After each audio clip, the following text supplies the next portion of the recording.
Susan Brothers, thanks everyone for being here.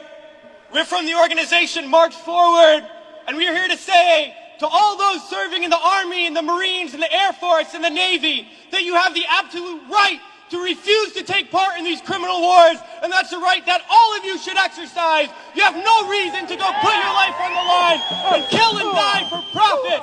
We've been to Iraq, we've been to Afghanistan, and we know what these wars are really about. And we joined the military for many reasons. Because we need a college education, because we need a job, because we need health care. And then we joined the military, and they tell us that our enemies are poor people in caves in Afghanistan, or poor people in the deserts of Iraq. But we've been to those countries, and we know that our enemies are not other poor people abroad. Our enemies are the people that laid us off from our jobs, that denied us health care, that make it impossible to get an education. Our enemies are not in the poorest countries on the planet, but right here in the richest one. Now these wars, the occupations of Iraq and Afghanistan alone, are costing over $700 million every single day. This is a crime. Every single day, while so many of us are hurting. Well, I think all of us here, and the vast majority of people in this country, would agree that we can spend $700 million a day better than bombing people that we have no reason to bomb. We can spend $700 million a day rebuilding those countries we've destroyed. We can spend $700 million a day caring for the veterans we get home when they get home. And then we can spend $700 million a day giving every single person health care, a college education, a job, and a livelihood, and a home. That's what we need to be spending our money on.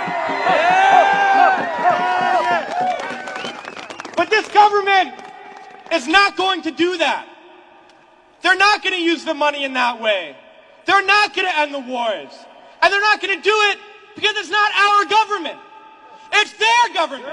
It's the government of the rich. It's the government of Wall Street, of the oil giants, of the defense contractors. It's their government, and the only language that they understand is shutting down business as usual. And that's what we're doing here today, and we're going to continue to do until these wars are over.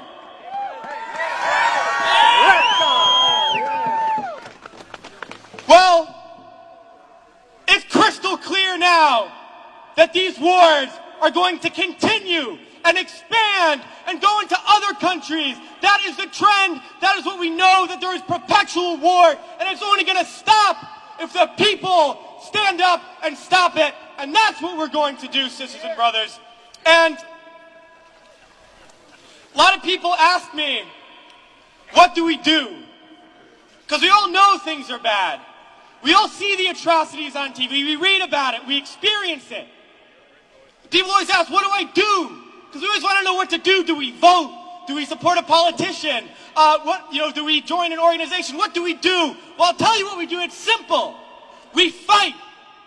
We fight and we fight and we fight. And we shut down our workplaces. We shut down our schools. We shut down the streets. We shut down business as usual. And we fight until we force the people in there to do what the people out here want. Because that's how we're going to get around, and we're going to fight until there's not one more bomb drop, not one more bullet fired, not one more soldier coming home in a wheelchair, not one more family slaughtered, not one more day of U.S. imperialism. So let's fight to make that happen. We can do it today, and then the days ahead, we have to fight to end these wars and create a better world, sisters and brothers. So join us in that fight. Thanks.